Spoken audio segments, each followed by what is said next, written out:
So may nagtanong sa akin kanina kung sa actual race daw ba or sa mga fun runs na sinasalihan ko, tumitingin pa ba daw ako sa heart rate ko?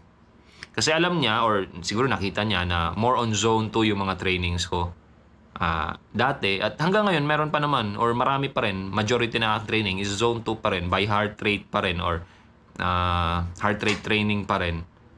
Although meron na akong mga speed work, pero yun nga, more on zone 2 or easy runs pa rin ako. So heart rate pa rin nakabase. So yung tanong niya kung sa fun run ba daw, tinitingnan ko pa ba daw yung aking heart rate. Well actually, yung sagot ko dyan is hindi na. Or tumitingin man ako pero hindi na yun yung pinaka-importanting aspeto ng aking takbo.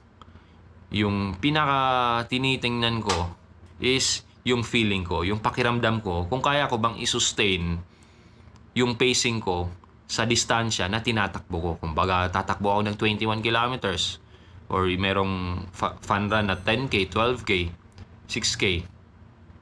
So, tinitingnan ko or ina-assess ko kung itong pacing ba na to, kaya ko bang i-sustain sa ganong distansya. Kasi natural naman talaga na tataas at tataas yung ating heart rate sa actual mga na race event. Hindi na yon masyadong importante para sa akin. Kasi nag-average talaga ako ng 180 above pagdating sa actual race. So, mababa or mapa 5K man yan o 21K, halos magkakapareha lang. Hindi ako nagkakamali. Yung last 6K na sinalihan ko nung March 29, 187 yung average heart rate ko nun. Max heart rate ko is 194. Ganon din yung last December 21K ko. Nag 187 din yung heart rate ko. Kung di ako nagkakamali. Yung average yun. So, sa akin is more of running by feel. Dapat nating matrain yung ating sarili sa, yun nga, running by feel. Pakikiramdaman mo yung sarili mo kung kaya mo ba. Ina-assess mo kung kakayanin mo ba yung ganung pace.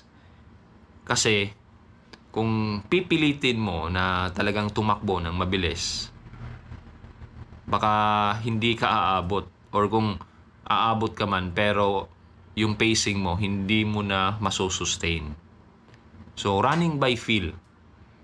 Yung training kasi, magkaiba na yon. Magkaiba sila sa actual race. Yes, sa training, mostly, tumitingin tayo sa heart rate. Ako, tumitingin ako. Pero sa actual race, pakiramdam ko, by feel na ako tumatakbo.